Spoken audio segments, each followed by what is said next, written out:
All right, Stand Up and Shout, August 22nd. 3, 2.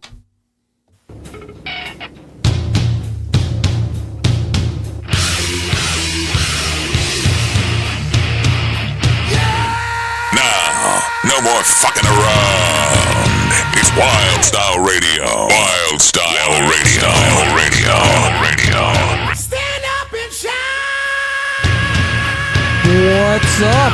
And welcome to the Stand Up and Shout Rock Show, coming to you live from Salisbury Center Studios in Manassas, Virginia, part of the Wylde Style Network. I'm Kev. This is Wisk. We're back again. Man? We're back at it again. Love it. So, dude, I'm looking, and this is what I'm looking at as I'm looking in the monitors, and I'm kind of looking out. So I don't think that we've ever had a podcast that's looked like us, right? So, in other words, like Notebook Wagering is usually Smitty, like hanging out in here, and then there's like the call in from Smitty. So like there's different camera shots and different looks, and it's like that with Tribe Called Jess, right? Because she's on the couch, so she's like leisurely. But we look like the chicks that's in Until They Throw Us Out, or whatever it's called. Like, Is that what it's called? like until like they, you know what I mean? Until they kick us out. There's Until one they more kick us podcast. Until that they has kick this us set out. too. Two Yeah. people. We're like the two ladies that sit there for that podcast. No, Notebook has 2 people now. Do they? Yeah, Justin and Smitty, so they sit at the table. All right. You guys are here every I- week. I just so But this some is how things we happen. started it. Well, I We were know. the first that, well, no, I guess we Are you weren't. saying the chicks look like us? I would never say that. Those ladies? I shouldn't say chicks. I'm saying it's just kind of funny. We look like those girls like hanging here. Maybe I look a little more girly than you can. I thought you were going to say somebody plastered our tablets with, The stickers? the Like- propaganda like at Merriweather Post. Or Local Palooza at Saturday night in the Salisbury Center bathroom. I did see that. Sure that came out of your... It didn't happen. Because we would be too obvious as to where those stickers came from. But we did have them on the tables. I did see that. Yeah, we made sure they were available. And So, people stickered responsibly, evidently. Did they? There's responsible stickering habits, and that happened at the Salisbury Center for Local Palooza. Yep, and unfortunately, I was out of town, so I missed Local Palooza. So, give me a little review. Oh my God, it was. I mean, for me personally, it was wicked fun. Like that was just it was my favorite show that I've played in my 50s. So since the days of 5 have come back together, over the last 20 years, it was just a good, fun crowd. I think for all the bands, I probably go there first before I go to the bands because I feel like a lot of the bands we've seen. Sure. So we've seen them here. So you could speak to that. Oh, for sure. Yeah, I don't think there was anything that was surprising or shocking. I mean, there were new approaches to songs. There were new songs, so it wasn't like that. But there wasn't, in terms of what came from Age of Ruin, we would expect from an Age of Right. Ruin show, or And Cursor. The Knuckleheads are fantastic. I still love the Knuckleheads. Yep. So I can't praise those guys enough. And that was without their drummer Sam. So I apologize for not knowing the new drummer of the Knuckleheads, but of course it was Jaden and Damien. Oh, right. Yeah, Yeah, 'Cause right. Sam went off to Sam school. went off to college, but they were still solid. Showed up, super fun. 3-Hole Punch, which is Chris Salisbury and Eric Salisbury of the namesake.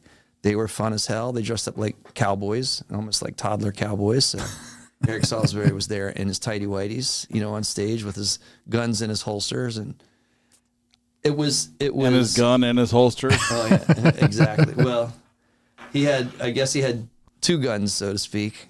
One was officially holstered, one was holstered in the tighty whities. Yes, exactly. And Black Flag. Black Flag. So I had my entourage pull me out, like I was on the tight leash. So I did not get to Black Flag. I will have to confess. So John was telling me there was a full-on mosh pit front of the stage by the time Black Flag got up. I felt like there was that really kind of the feel of that through a lot of bands, it was we always talk about mosh pits and moshing. It was the good style, right? Like Sure. It was the friendly, helpful, let it loose, bang into each other, slam around, give some shots, take some shots, but then love thy neighbor at the same time. That's the way it was, right? Yes, yeah, exactly. So there was definitely that feel. Not the new metal moshing. Yeah, and I feel like the crowds intermingled so well. So there was the people that showed up for Days of 5, and they intermingled with people that showed up for Cursor, which intermingled with people showed up with Age of Ruin, and 3-hole punch and on down the line. So it was just a good, feel-good day. That was my favorite local palooza of the 3 local paloozas. I will have to say that. And it was, I had a lot of fun performing, but it wasn't necessarily for that reason. It was all the performances that I was lucky enough to see. And also, like our friends, we were talking about this a little bit pre-show, ladder match, we're able to jump in last minute. And basically there were 4 bands that got 15-minute slots. So they were like shotgun slots, right? Because a band wasn't able to make it. And I can't remember who canceled, but great seeing those guys from ladder match. So love you guys, always will. And it was fun hanging out with you all. Sweet. I'm really sorry I missed it. Yeah. Next year. Yeah, how are you? Like, you did hockey stuff. Well, It was hockey stuff, Totally yeah. divert from the... Yeah. John Duran's will watch this section from Shock Mafia. It was good, I was telling John before the show, but I coach a youth hockey team, 15, 16-year-olds. So we were up in Philly, our first tournament of the season. We had 2 practices and then went up there and, we did all right. We missed out on the playoffs by 1 goal. But we went 3-1 on the weekend. So it was a good time. Cool. Yeah. Do you want to say anything since we brought up that Shock Mafia show? Because that was the last time we were in here. Yes. We had a show in between, which was with those guys. They were phenomenal. Yeah. And first time I've been to Jam and Java, but I Oh, really? The energy, yeah. I didn't know that. Yep. I would have made a bigger deal out of that when we walked in there. It was a good time, The crowd was into them. I thought their performance was great. Looking forward to seeing them live more here very soon. Yeah, so we had people recognize the Stand Up and Shout Rock That show. is true. That was surprising. Yep. There were multiple people that were like, "You're the people on YouTube." Yeah. Yeah. Yeah, I don't know if that was... shout out and love to all you all. Thank you for watching and listening. Yeah, I don't know if it was 100% specific to Shock Mafia. Right. I don't think it was in all cases because a couple of the people were parts of the bands that were opening for them. Right. So, it was, it was pretty cool to get recognized. I should have brought stickers. That night I did not bring stickers, and I was like, "Fuck me! I didn't bring like these are the moments I need the stickers." And did all the wristbands get thrown out? The wristbands are but I got one for you. Oh, I sweet. saved one I should have brought it. It even fit John and Jeff. We even got wristbands for those guys that night. You're not wearing them tonight. I had to cut my hand off afterwards. The circulation was gone, but it was good. No, it was fine. And I saw some of the Days of 5 T-shirts in the photos. So I know, right? Yeah. Guys were swagged out. We were swagged. We got to share the swag. I'm into sharing the love. So of course we did. Awesome. Yeah. Cool. Ready to move on? I guess so. All right. Well, so I think we got some, we talked about some heavy happenings. It's been a little while since we've done this. A little bit of news. So yeah, we got a little bit of news here. We got diverted in the last show by like unexpected news and big news, which was the Gojira and the Aerosmith retirement. Yeah, that was, So, we had plans for the previous show, which now we're going to hit some of that later tonight. But the news that you're bringing up is still very recent, so I wouldn't necessarily say that was fully expected. No, not at all. Yeah, exactly. All right. So yeah, heavy happening number 1. We got to talk about our band, of course. Like if there's news regarding one of Kevin and I's favorites, we of course are going to talk about it. And the countdown's on because it's right around the corner. So yeah, Dirty Honey was recently filming a new music video, and it was actually my oldest son, Jake, found this on Twitter. We were driving up to Philly, and he's like, "Oh my God." And I'm like, "What's going on?" And so he showed me the video, and considering you were going to be on stage with Clay the next day. Clay loves this story. I said, make sure you keep your distance on stage because I guess Justin, is it Somalian? Yes. The bass player from Dirty Honey, while they were doing the filming of this video, I don't know if John can bring up the link, but here we go. During the filming, getting a little fancy with the bass, and right in the face. Bass to the face. I like the caption. In the face. Here comes again. Slow up.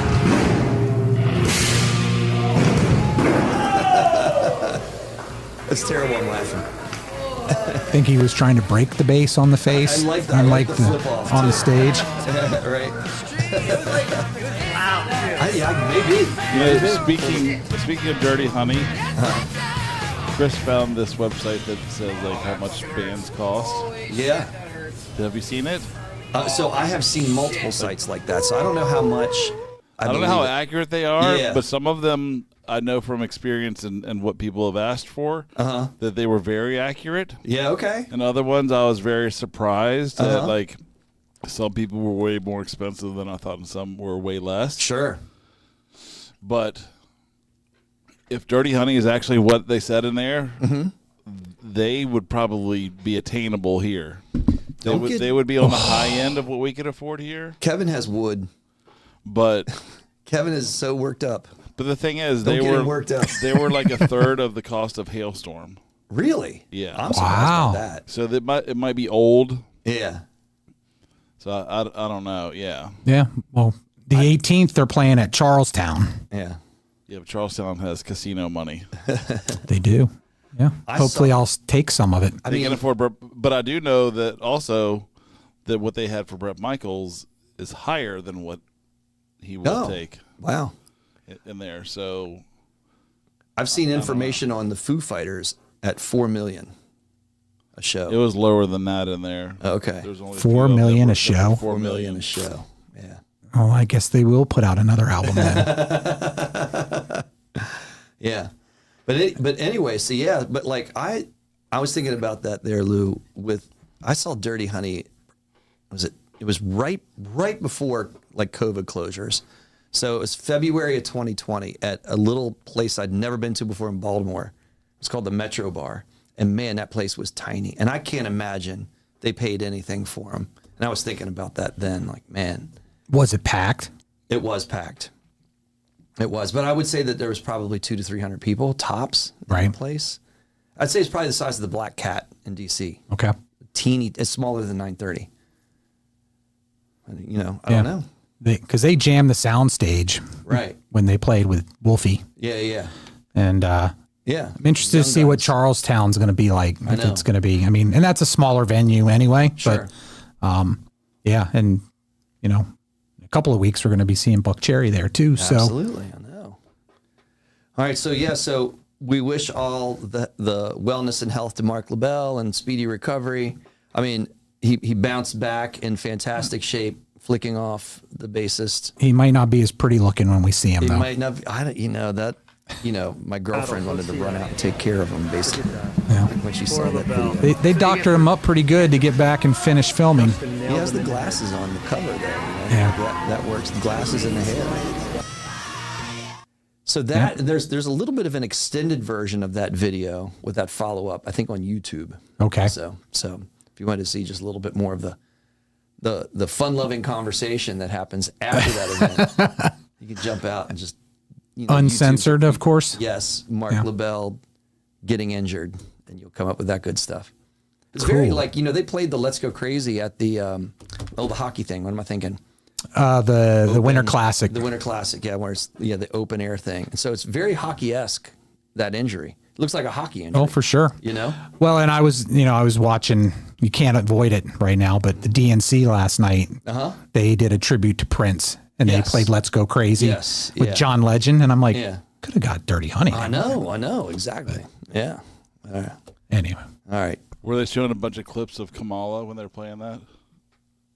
No, because it was for the... I know, I was joking. Oh. All right. Next up. You got it? Yeah.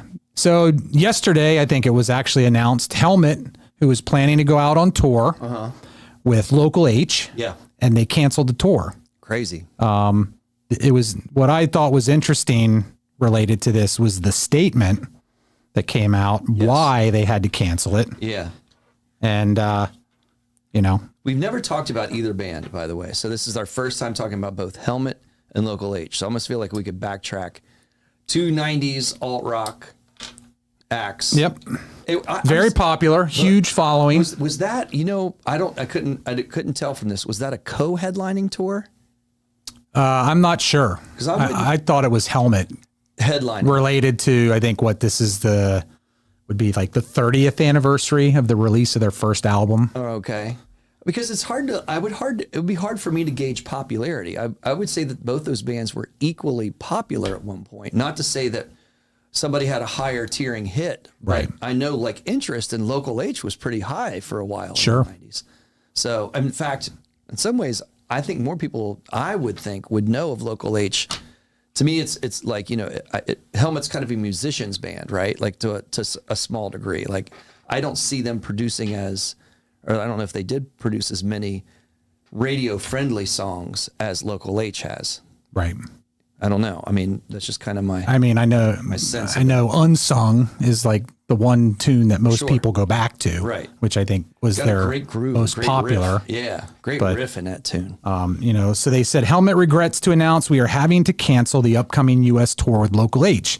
Cancellation is caused by a mix of significant financial concerns and lower than expected ticket sales, which is a common problem for many artists this year. Yeah. We look forward to getting back out on the road 2025. In the meantime, our European tour this November goes ahead as planned. So I'm Is that a common problem? I think Right. that's the big question out of that. How common is that problem? Are people like more like hesitant to going and seeing a live performance now? I would say no. Right, I know. So is it, and another part of the article, it does speak to the fact that they were saying, well, there's just a glut. Everybody's touring right now. Right. Well, and we've talked about that, coming out of COVID, bands want to get out there. There's new material that's being released, lots of tours, which I think is great. Right. As connoisseurs of rock and live music, Yeah. I think it's great. So is it really too many tours? Oversaturation. Or is it nobody wants to come see you? Right, right. I wonder, right, like how Helmet has aged, so to speak. And I don't mean like physically aged, but Right. what their legacy has aged into being. Because you're right, you brought up their biggest hit. But outside of that, I feel like I know multiple band guys that love and eat and breathe Helmet. But then it doesn't go beyond that to like, kind of a more, I don't know what the word I'm looking for, a different crowd that Right. wouldn't necessarily, they're looking for more popular and commercial based stuff that's kind of being thrown at them. Used to be through the radio and then now through algorithms and streaming. And I don't think that Helmet would be in that stream as much as even Local H, but I'm not sure if either band would be, being put to people in a legacy way. Well, and I think it goes back to, we've talked about the demise of hair music because of grunge and Right. what people say. Right. And, me personally, I would say Helmet is just one of those bands that probably got signed Right. because of the grunge Right, explosion. right. And maybe didn't have enough juice musically to carry it on. And they had the bidding war, right? They were around for as long as a lot of those acts, but they were signed later than a Pearl Jam or Nirvana Correct. Yep. or a Soundgarden, Alice in Chains, the big names. Right. So they were, just after that really big bubble. And I know they initially had a great record deal. Right. But then I know it didn't produce enough commercial interest as those other bands did. So, yeah, the trend was, we got to get bands that sound like this. Yes, So they're yeah, going yeah. out and signing a million bands, and maybe musically they just weren't up to snuff of Yeah. some of the other bands that had more success. I mean, I feel both of those bands, if you go back and think of the festivals, like the local Palooza Festival and the Lollapalooza Festival. And HF Or Festival. the HF Festival, like the big festivals of the 90s. I don't remember either of those acts ever really kind of going too deep into the night. You Right. know, like they were going Yep. to be a mid-afternoon act. For sure. And possibly a headlining side stage act. So that's a good question. Can you blame the industry or is it just simply their popularity? I don't know. I think. But those venues were not large venues. That, Right. when they showed the tour lineup Yep. in that article, and there's no, to me, like overwhelmingly large venue that would need to sell a lot of tickets. I mean, maybe it would look like the Heat at the Bayou. Exactly. All right. Well, Third. sorry, Helmet. We love you guys. Yep. Sorry, Local H. I remember Local H playing 9:30. Yep. I remember Bart Harris going to that show. And I feel like, did Prince come in? Like Prince did one of his things that he played after they shut down at like 1 or 2 a.m., kind of deal. Back in the days when Prince would do that. They always struck me as just that one hit. Yeah. Yep. All right. The last of our heavy happenings for this episode. So we talked about this and, we've talked about our love for good rock and band documentaries. And we touched briefly on this, Nothing But a Good Time. And I think you actually said you've read the book for this. But so that is coming out on Paramount Plus. Excellent book. With excellent pictures. Okay. So it's both. It's not just a picture book. So it has words, but then it's great first person stories from a lot of major acts of glam metal in the 80s. And like you bring it up, like I feel like there's different waves of a genre that comes out. So they really focus on the first wave of glam metal in the very early 80s of Los Angeles. And of course it goes through its evolution, but just a lot of great behind the scenes stories that, you and I read a lot of these magazines like Kerrang and Circus back in the day. You'd pick up some of those stories, but this really gets deep in the weeds of it. In the 80s, it was an exciting time. The trailer's out, and it looks like it's going to be phenomenal. You had to have lived it. Stephen Pearcy, Bret Michaels. More hair, we always more talk clothes, about higher all pants. roads lead back to Kicks with That us. is what Brian rock and roll is Forsyth about. is interviewed in this one of heavy these metal clips. music is all of it. So he's going to be part of it, and this trailer came out. Wait, I got to bring this to Jeff Salisbury. So in this trailer, Jeff, I don't know if you were looking, but because I know throwing that, meat you and blood at the audience. would know this band. I wanted to play so hard that my hands. Heavy metal music is all of it. Exciting time in music. It was amazing.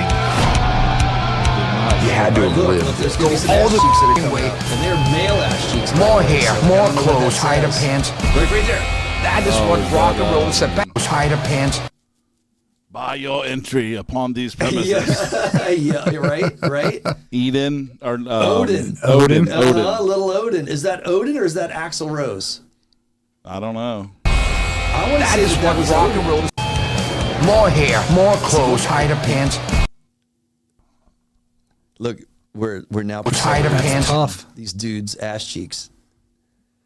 That's of course off of Decline of Western Civilization Part 2, the metal Oh years. yes, yeah, You know, because they that's were in it. Odin, Odin in London. He that's wore those Odin. chaps like that with the ass cheeks. The thing backfired into his balls. Your entry upon these premises. You agree to become naked or otherwise. Yeah, exactly. Little 12 o'clock high. It was nothing but a good time. Yep. Not the f***ing life I Yeah, lived. Lizzie Borden. I feel like I'm going to in that die. movie. So I probably shouldn't be in this band.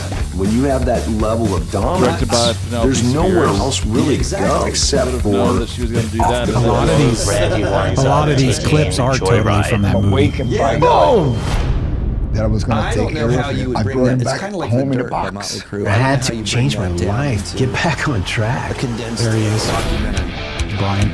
Oh yeah, cool. Yeah, 'cause right, The Brian music Forsyth did, withstood the test of time. They really changed the game. We bet on ourselves. Yes. And when it paid off, it was awesome. We're gonna have another rock doc to talk about. Didn't realize Yeah, and what it's a magical released time on we were in. Paramount Plus on September 27th. I know. So yeah, so a month from now. So yeah, so keep that. I think it's 3 or 4 episodes. 17th. 17th. Paramount Plus has been killing it with the rock docs because we'll talk about this and maybe next time because we didn't get a chance to talk about this yet. But there was a great one from Geddy Lee. Our bass player is human too. Yep. Yeah, have you seen that one? I've seen the episode with Robert Trujillo. Oh, okay, that's right. Well, that's right. You maybe have thrown it to me, but the Les Claypool episode is fantastic. With Les Yeah, Claypool and you from just Primus. saw them. I just did see Primus, and that was amazing. All right, so I'll reflect back on that show since we just sidetracked. What was weird about that show was they were playing with Coheed and Cambria, and the vocalist for Coheed and Cambria was sick. So instead of canceling, the band just came out and played their songs and asked the audience to sing the songs. And most of that audience was singing along word by nice. word for the songs. But I'm not a Coheed and Cambria devotee. So, I mean, I know of their songs, Sure. and some of their songs, but I don't know them word for word. So that was one of the most bizarre concert experiences I think I've ever seen, where the band just plays through a song, and they're just repeating riffs over and over again through verses and choruses. And you might hear some singing, but maybe not. Right. Yeah. So, but no Fishbone. No Fishbone. That was a heartbreaker. So that's interesting because, even like right up to a couple of days before the show, they were advertised still as part of the bill. Yeah. So I was like, and we talked about that. So it was unclear what were they actually going to play, right? Or would they change their name, or what would happen? So it looks like they just bailed. It gets really hard. So if they would have come out and they would have come out without Norwood Fisher, I don't know if I would have liked it. I don't know if I would have enjoyed it. Everybody has those thresholds, right? Of who you replace in a band and when they're going to be replaced and whether or not they're going to swallow that pill. Axl Rose and AC/DC, as an example. Are you actually going to go pay to watch that? A lot of people did. Depends on what they're charging. Exactly. There's that. The economics of it. And it's curiosity, for Axl Rose and AC/DC, maybe at first. But then after you've seen it, is it good enough for you to go see again? I don't know. Right. And so I just don't know if I would have gotten there being the Fishbone fan that I am without Norwood Fisher. Either way. I'm with you. All right. So I totally went off track from the Nothing But a Good Time documentary, but yeah. We got we've been talking a lot of rock docs this year. Yeah. I mean, a lot have come out. If it wasn't for the Olympics, I'm usually watching some rock doc when I got nothing, there's nothing else on TV. So it's all good stuff. And Paramount, obviously, because of the ties to MTV. Yes, they've been putting out a lot. It's good stuff. Yeah, totally. All right. We ready? Ready to move on. Okay. All right. So I didn't know where we were going next in the order as we're pausing and looking around. Getting into like a game time. So I will say I'll like lead into this. So we were talking about the retirement of Aerosmith, and I think that you and I have gone back and forth. Should we talk about songs in this day and age, or should we talk about albums? Because a lot of people are driven by streaming playlists, right, and are specific to songs. You and I come from an era where the album meant everything because you didn't have a broad range of songs to listen through from an act unless you bought the full album. And then that was your bank of songs for a while, unless you're willing to buy, say, more albums out of the back catalog. Right. We were too poor to do that. We would usually buy the album, so the album became, the most important thing that would possibly happen, and we would look forward to album releases. So in that way, we came up with the game Bottoms Up. Talk about albums. Well, it was, from our time frame, it was the medium, right? Right. It was cassettes, vinyl. Yeah. When we were little, then cassettes, and then CDs came out. Right. So it's like, there really wasn't an option. Right. Like if you just wanted to listen to Enter Sandman, you couldn't couldn't download Enter Sandman. That didn't exist. Do the old search. Right. Right. And even, they had singles. Right. You could do that. But it was kind of pricey. It was. It was not worth it. For 2 songs. No, right. Like you pay for basically half an album for 2 songs. You might as well buy, just double the price, get all Unless it was songs. Like the $5.98 EP. Right. That's true too. That's also true. Yeah. So, studio albums still come out. Obviously, we still talk about them. We still recommend them. We'll probably do a year in review coming up sooner than we'll know, talking about album releases of this year that we liked. Yep. And people may have only listened to 1 or 2 songs off of those albums and those collections, but I think artists work really hard to put together a collection of songs, and even in a conceptual way, not in a full concept album, but to compile songs that match a mood or a theme that goes with that album. So I think it still is important to recognize. So here we are, we're talking about albums today, even though we talked about singles 2 weeks ago. That's our long way of saying that. And great albums today. This is Kevin's day. This is Kevin, right? Kevin, you're very altar-like with that shirt. Fortunately, it's a very worshipy kind of there's pose. No Crispies that watch our show, so I won't get any nasty comments or messages. Is Megadeth your band? Is that, if you had to go number 1 band of all time? It'd have to be in the running at the very least. It would be. I don't know. Lots of people want to go back on Megadeth versus Metallica, and I think I love them equally, but I love each of them. That's bold. I'm different and for different reasons. Now, I would say I'm definitely Team Dave. Yeah, no. But and I'll say this for people too, because I witnessed this. You were that way like 35 years ago, like not even 10 years ago, and you were really ahead of your time at that time because Master of Puppets was all Reign and thrash metal and all King. Like that was the creme de la creme album. And most people that were into thrash metal and not necessarily before the Black Album came out or Enter Sandman, and people commercially knew, it was the metalheads that knew of Metallica. Right. You from the get-go were like, Megadeth's better. Yeah, Dave wrote them all. You were. That's what I'm saying. Like, you were the first person I know that was talking that way. Yeah. Yeah. So I'm saying. Like, he's the man. He is the man. This is your day. Yeah. You were on. All right. Well, all right. So there we go. All right. So we're going bottoms up style. So, bottoms up. So our least preferred, not favorite, I will say that, like, you're probably going to give this caveat also. There's not a bad Megadeth album. Oh, there is. Oh, okay. I'm not going to say that. I'm not going to say that. You know, I don't know. All right, I'm going to curious. I'm going to shut up then because I'm going to curious what you say is going to be, because you're going to start with. Well, it's not going to be on it. You're going to go from the worst. Well, they have 17 albums, so we're doing. Whoa! You went studio albums, right? Yeah. I went 16. 16? Yeah. Oh, I started at 10. Okay. Oh, 10 albums? Yeah. Oh, but I can fill them in. Okay. All right. Yeah. All right. Where did you start then? Oh, you just did a top 10? I did a top 10. Oh, I can do that. Yeah, I thought we were doing 10. Okay, yeah, no, I'm cool with that. As a matter of fact, I thought there were a lot of albums. All right, let me count. But I mean, Risk is the worst album they ever released. 4, 5, 6, 7, 8, 9, 10. Got it. Yeah, so like that's if we would have went 17, 16, right? Whatever it is, 17 or 16. Yeah, when we did the Metallica bottoms up, did we do more than 10? No, we did them all. Did we? Yeah, we did. But that's okay because Risk is the load. Well, or the Saint Anger of Metallica. Yeah. I have Risk as that's my bottom. So that's on my very, very bottom. So I'm with you there too. And for the same reasons. 1999. And that was, to me, they were trying to be grunge. Yep. Yeah. And that's, I think, probably. It lasted one album. Right. That's probably a lesson learned for all artists. Like if you even go to Rod Stewart, right? That if you think I'm sexy, it's just a bad idea. You should stick to what you do. Sure. And do well. And don't try to jump out of that box. I was made for loving you. I was made for loving you. Exactly. Yeah.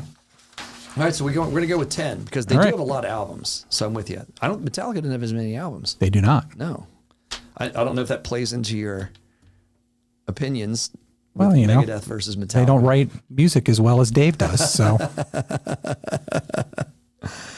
All right, what do you got for number 10? Number 10, man, Endgame. All right, that's cool. I'm close with that. All right, what's your feelings on Endgame? So Endgame was, I liked this. This was coming out of, I think this was right after Cryptic Writings. So they were coming off of that Risk experience. Yeah. They were getting back into a more thrash oriented theme. Yeah. And,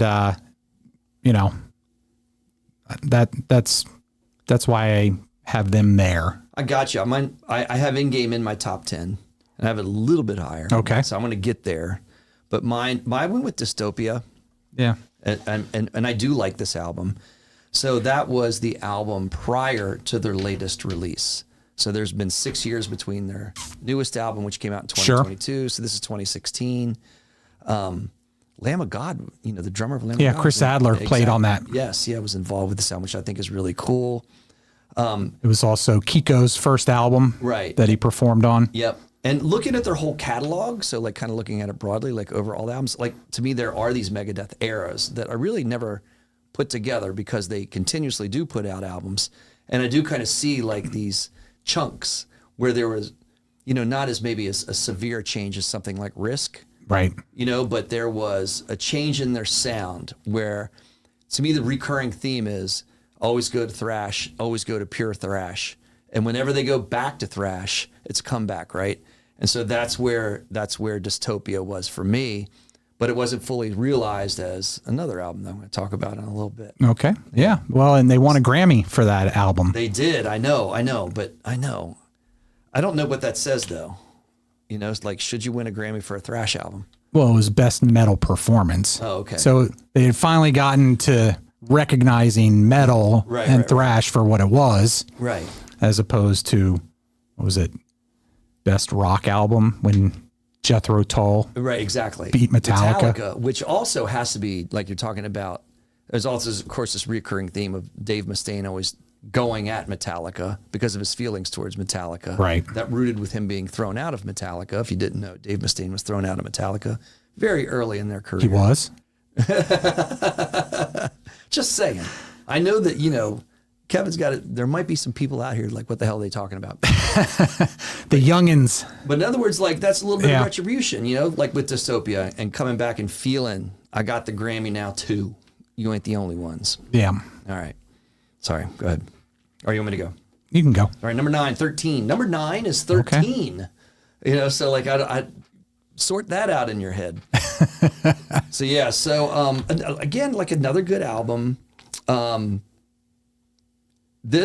go back also like in terms of themes and this back and forth. I go to Dave Ellefson, and I like Dave Ellefson in Megadeth. I wish they'd work that out. I know, exactly, because when those two pair together, it's like a Mick and Keith situation, and their sound is bitchin'.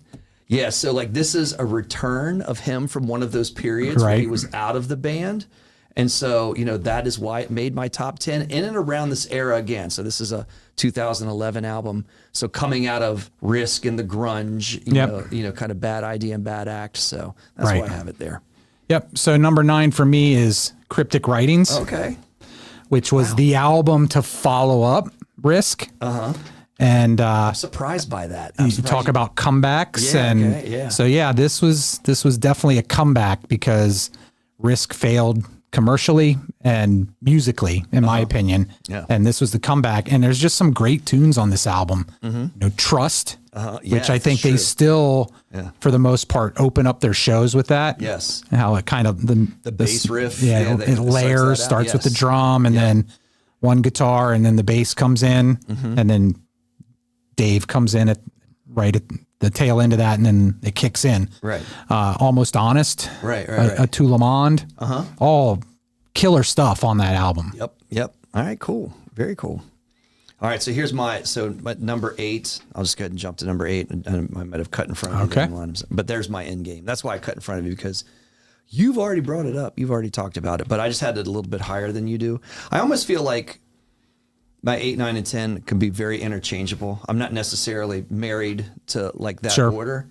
Like I said, almost like I feel like these are in chunks, right? These are in thirds that we're talking about, and there's jumps, you know, with the albums that I'm about to talk about. So absolutely. Yeah. So 8 for me, since we've already hit it. Yep. Dystopia. So yeah. There we go. We got some overlap, Kevin. Little overlap. I'm sure we'll be hitting each other on the money as we get further up the list. I can't remember. Did we see that tour? Dystopia. Yeah. I don't think so. Because that is, you know, we have COVID sitting between Dystopia. Yeah. So we saw them coming out of that. The new album hadn't come out. Yes. But they had released the first song off of that when we saw them with Five Finger Death Punch. Yeah. Yep. Yeah. Right. You got a lot of comments about the little short that came out about your comments about. And I thought people would Megadeth. come after me on that because I thought it was bullshit that they opened for Five Finger Death Punch. But evidently you and everybody else. Yeah. So anywho, I'll go 7. All right. Euthanasia. What? Wait. Dual Euthanasia. Yeah. 2 number 7s. So this was like the album before Risk. Yes. So they were, I think, you know, obviously we talked about, you know, Dave got kicked out of Metallica and that has fueled him.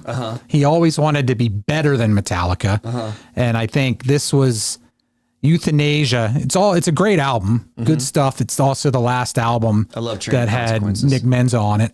Yeah. And, you know, Train of Consequences is phenomenal. Hell yeah. But this was them trying to counter the Black Album. Yeah. And so it's not as thrash as a lot of their stuff. And they haven't flipped to the risk. That's Right. It's the end of what I feel is their golden era. Yep. Which is their first 4 or 5 albums. Right. So that's why I have it like there at number 7. Well, and this was the magical mix. I don't think of any of their combos. Like some of their early stuff is just some of their best music. And aside from Gar Samuelson, I think this lineup of Dave Mustaine, Marty Friedman, Dave Ellefson, and Nick Menza, that's the classic Megadeth sound, in my opinion. I love that you like bring up the lineups because it is always changing to the point that I half the time don't know what's happening. Who's going to wind up walking out on the stage? So that's where I go too. When I picture Megadeth in my head, I see those people. So I'm 100% with you there too. And but again, it goes to that golden era. Absolutely. The mid 80s into the early 90s era of Megadeth. Right. Yeah. Cool. Look at that, man. Great minds think alike. Absolutely. I know I can tell you right now, my number 1 is going to be controversial to you, and you might dive over the table and punch me in the face. Well, I already know what it probably is. So I think you probably do too, but I know you're not going to like it. All right. So you want me to go? Sure. Number 6. So far, so good. So what? All right. There you go. All right, go ahead. Yeah, I mean, this is a great album. Like this is right in our wheelhouse, right? Yeah. Peace Cells was the entry drug, Yeah. but this was, when they really kind of started to break big commercially with this release. Yeah. Set the World Afire. Yeah. It's just fucking kick ass. Obviously, My Darkest Hour. In My Darkest Hour me is like my absolute favorite Megadeth tune. I feel like that I don't know if you could call Peace Cells, like what you think is their really first big single? Like, and I'm not saying like in terms of sales or recognition on Billboard, but what like metalheads would have recognized as a Megadeth song. You think it would be that or Peace Cells? Well, I mean, I'm thinking this is, right in the wheels of the MTV generation. Yeah, exactly, so, exactly. They did Anarchy in the UK was the video that came out. Yep. So like, I would say it's Peace Cells would be, plus it was the bed of the music for a lot of the MTV breaks. Right. The bass line. Yeah. Yeah. It was on MTV News constantly. Yeah. I don't think a lot of people knew that. Well, if you knew, you knew. Not exactly. But, yeah, I mean, I love this album. To me, it's a little short, and I was always wanting a little bit more when this album came out. Yeah.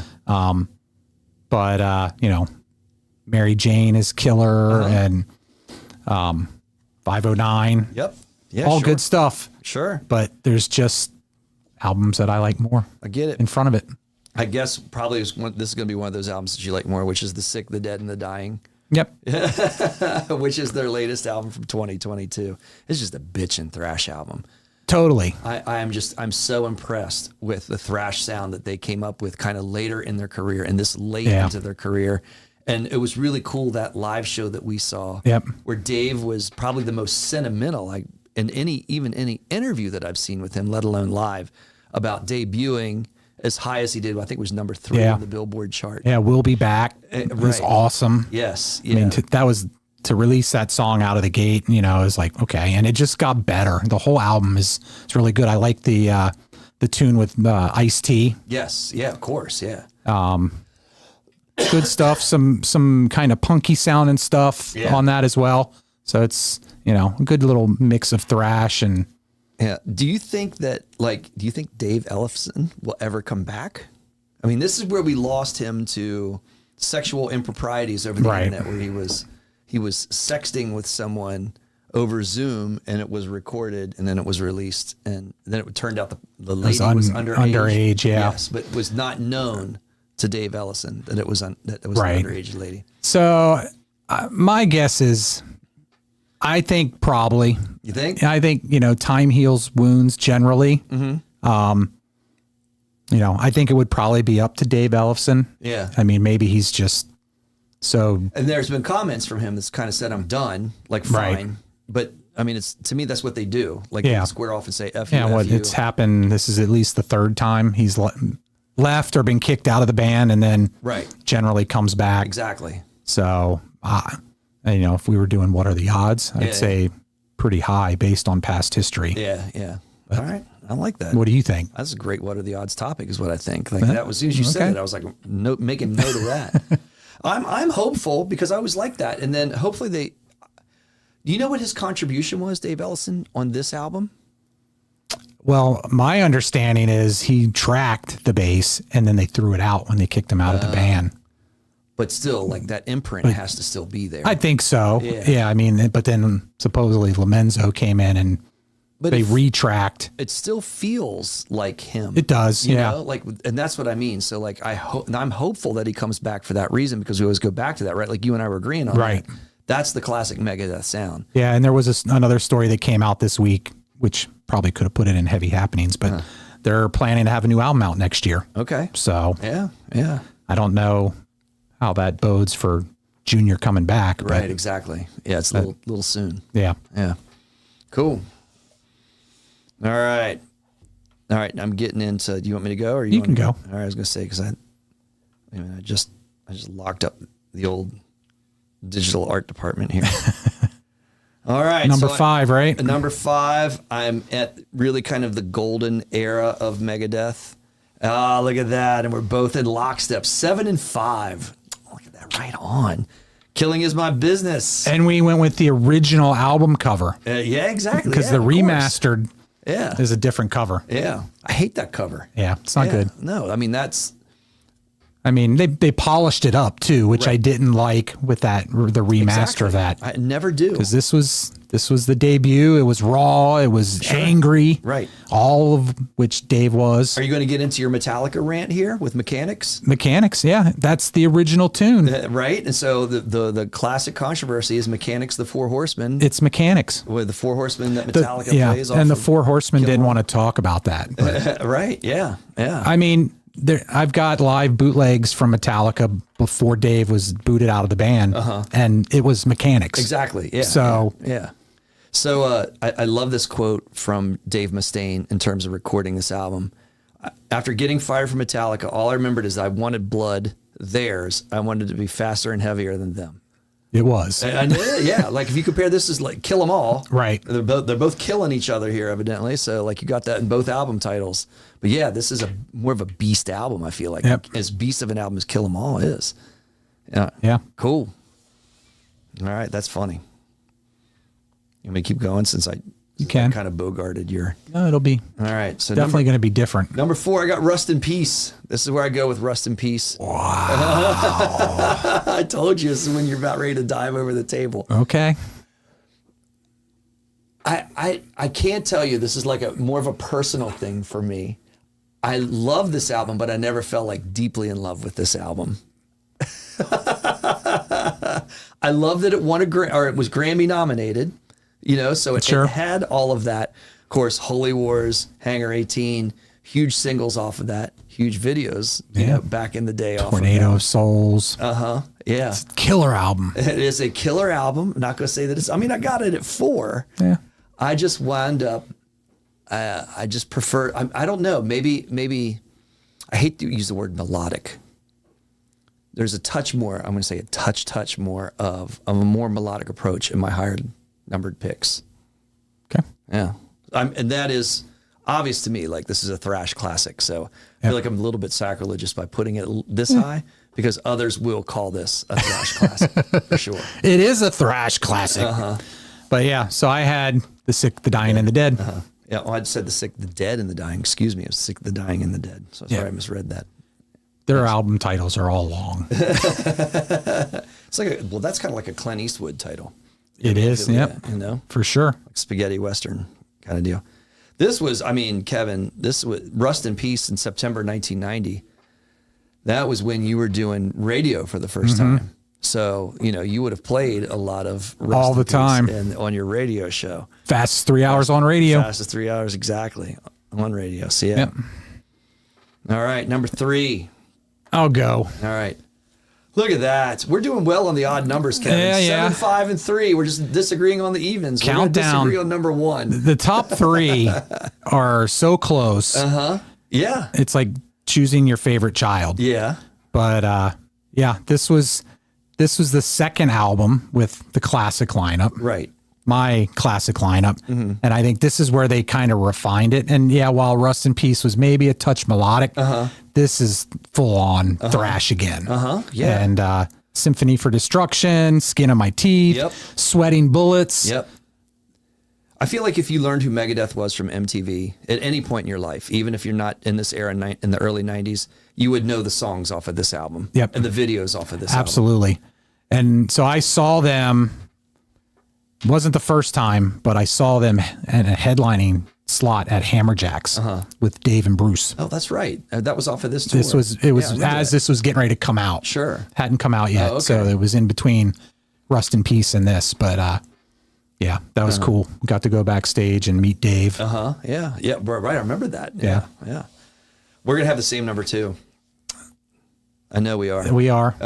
Might as well. I know, Rick, but the double, that's funny.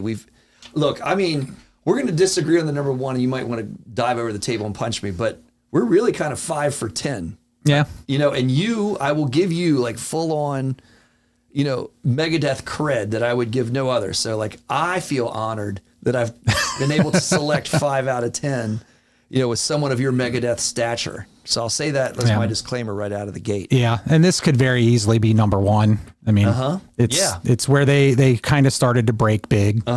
So, you know, first song, "Wake Up Dead." "Wake Up Dead" is love that song. Which it's so simple. I mean, basically it's a song about, you know, sneaking in, you know, to your own house, or otherwise your significant other's going to kill you for whatever reason. If you're out partying, if you're screwing around, but there's like one verse to it. But it's just got that killer groove. Yes, and as an instrument, they simplified that theme and that concept, and it's so effective. Like at the same time, so I think lyrically it's really cool too. Yeah, even though it's so minimal, you know, with that. Well, and Black Friday. Yeah, Ain't Superstitious. I think they do phenomenal covers. Yeah, you're right. They almost have a cover tune on almost every album. Yeah, but you know, this was gold. And to me, you know, this put them on the map. You know, it wasn't Killing Is My Business. Right. I know. I feel that we heard this album before we heard Killing Is My Business. When we went back to it, we loved it. At least that was my progression. I don't know with Mechanics, right? You know, if you turned on to Killing, but this was one of the first albums I remember listening to before I even went back to that one. Sure. Yeah. Well, and we'll be seeing this one again when we do our 40-year anniversary of albums released in 1985. Oh, okay. Yeah, there we go. Because they're coming up on that. You make me feel a little older on that one, Kevin. Well, we are. Look, my iPad blacked out. This is going to be my controversial pick. Is it an iPad? No. Or is it a Surface? It's an iPad. Oh. It's an actual iPad. Oh, you're on Apple? I'm an Apple one. Oh, my goodness. All right. Yeah. Here's our flip. My 6 to your 1. Yep. No, wait a minute. My 1 to your 6. Your 6 to my 1. So, yeah. So, go ahead. Tell me all the reasons why I'm wrong. Well, we already kind of talked about it. Because this is awesome. It's, you know, I think this is where they started to have their most commercial success with this album, but it was still thrash. Yeah. You know, that they were, not that they shied away from it, like, you know, because Metallica forever did not do music videos. Yeah. Megadeth had them for Peace Cells and Wake Up Dead. And, but then, you know, the videos that they did off of this album, right? I think that kind of pushed them up. Well, I don't think they've ever had the commercial success on each individual album like Metallica has with some of theirs. You know, I think this is really what pushed them. The credibility. The credibility. It started to be less about Dave versus Metallica, and it was more Metallica and Megadeth. Right. In my opinion. Sure. So yeah, so I love So Far So Good So What. I mean, I will still listen to that album over and over again to this day. You're right, it is a little bit short. I am a little bit bummed. I wish it would have had like 1 or 2 more songs on that album. Right. But every song to me, I mean, all of their songs most of their albums are very solid. This one is extremely solid to me. So, It's definitely the album. There's a personal piece to this because where I fell in love with Megadeth. I love that it ended the decline of Western civilization part 2. Yep. And, you know, because there was a definite message of the glam scene in LA of becoming, it hadn't really to me gotten there yet, but becoming too superficial and becoming too excessive. And then it had pitfalls of that excessive lifestyle, right? You had Chris Holmes from Wasp, right. The excessive drinking that was showcased in all of that. And, you know, the lifestyle choices that some of the musicians were choosing to make, which was very apparent were going to be poor choices in their life. And then if you just looked at that music scene for what it was easy to make fun of it. And then comes in Dave Mustaine. Yep. And, you know, his take on integrity and music integrity. And you can have that, as we talked about with Gojira, you can have that in metal, and you can have a lot of strong messaging. And that's another thing too, like in all of these albums, thematically, Megadeth will speak to a lot of, actually, to me, a lot of deep topics and themes. Sure. We brought up Wake Up Dead about sneaking in your house, which would be maybe more of a glam metal theme. But really, there's not too many other songs that Megadeth has that are like that. That was always kind of the, you know, especially through the big four. Uh-huh. And I think a lot of the thrash acts was, you know, they were singing on deep topics for the most part. Environmental issues, to issues of abuse and suffering, you know, that happen in the world. Yeah. So absolutely. Mental health. Yeah, exactly. Yes. Oh my gosh. Hook and Mouth. There, I was going to say, I was blanking out with the PMRC at the time. And the censorship at the time was a fantastic song about censorship that was happening in the late 80s and early 90s. So, and of course, In My Darkest Hour, that was featured in that movie. So that to me was probably a realization, you know, of all of that in their music. And that's why I go back. And I also have to give you props, because I had really kind of no journalistic leanings, and I probably should have, you know, more with what I studied in my life and what I made of it career-wise. But you were on the school newspaper at our high school, and I was not when I was listening to this album. And you were like, you should write the album review for the school newspaper, because you heard me talking about how much I love this album. Mainly, like by some grace in you, you decided that you didn't want to do it. You like threw me the bone. And I wrote it, and it like made the paper. And there were only 2 that I didn't write that year. Yeah. It was that one, and then Marc Simon Petrie did one for Striper. Oh, that's perfect. I mean, that fits way more than me doing absolutely like a Megadeth Hook and Mouth. Yep. So yeah, so like, I mean, just all of that probably made me approach it more deeply. So I'm appreciative of you of that. So that's kind of my personal take on, look, I just blanked out again. I got a sleep timer on mine that I got to turn off. That goes with So Far So Good, So What. But I think anybody could find those things inside that album, and that's why it's my number 1. Okay. Cool. Rest in Peace is better. Yeah. So that's listen to the albums. Go back to that. Listen to the albums. Don't let the algorithm, however you say it, like, don't let it guide you, because you'll find themes in these albums that you won't find if you're just bouncing around on random. Yep. Yeah. So check out the albums, support musicians, buy the albums. Yeah. Go to the live shows, of course. And go to the live shows. And speaking of live shows, you're going to have fun if you go to the live shows. Absolutely. Like, there's the selfish approach to going to listen. Yeah. So a couple upcoming live shows here at the Salisbury Center, September 20th.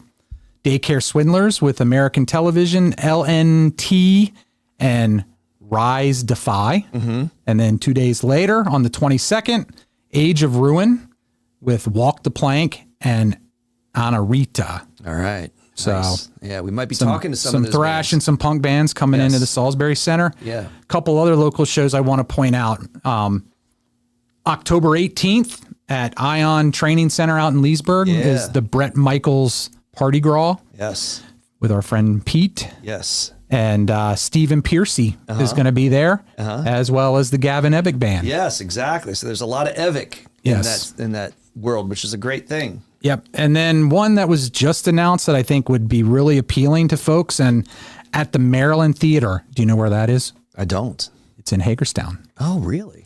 The Maryland Theater on January the 11th is an event called Ladders to Recovery Benefit.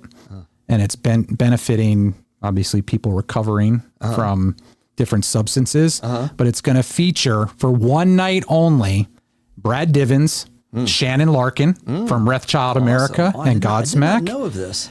Brian Forsyth and Bob Paré. Very cool. And they're going to just do, as Brad on his post on Facebook that I saw the other day, they're just going to jam to their favorite cover songs. Sweet. So tickets go on sale September 20th for that, and it looks like it would be a good time. Hell yeah, that'll be a good time. Travel out to Hagerstown, and maybe Nick Paré and his band may somehow be involved. I was wondering that too. Yeah. Dude, so, I'm in. Yeah, some cool stuff coming up. Yeah.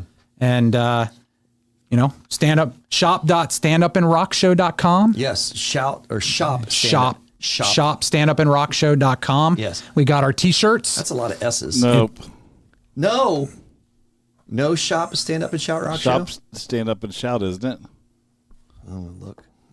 Yeah, it's shopstandupandshout.com. Oh, stop. No rock show. Oh, well, Hey, shortened it up. The owner there made it easier on everyone except Yeah. us. We made it harder. You can pick up our swag. We would love it if you did that, as well as. It looks good, man. You would look good in it.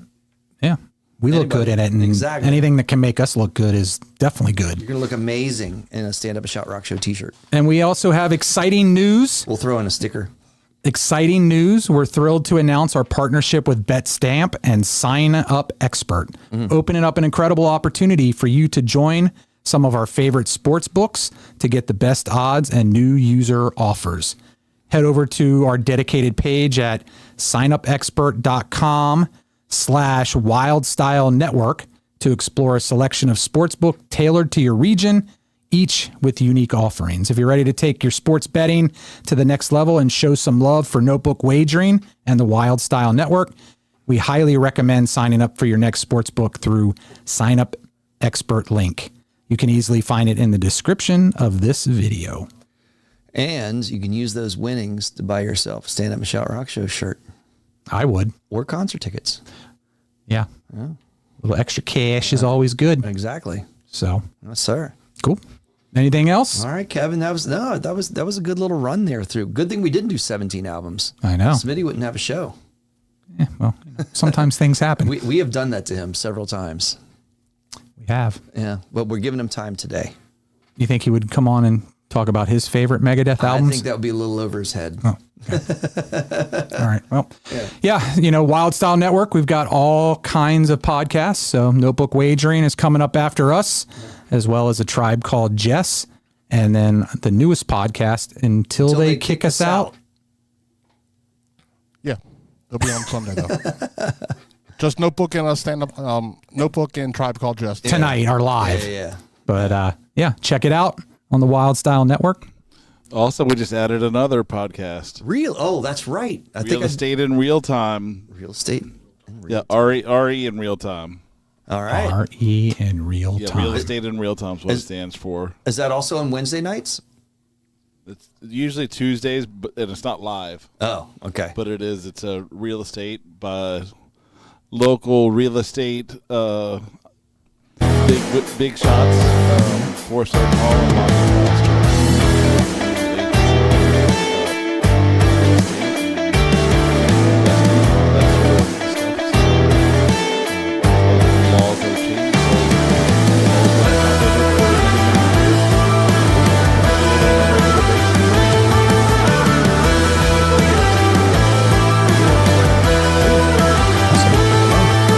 Check it all out on the Wild Style Network.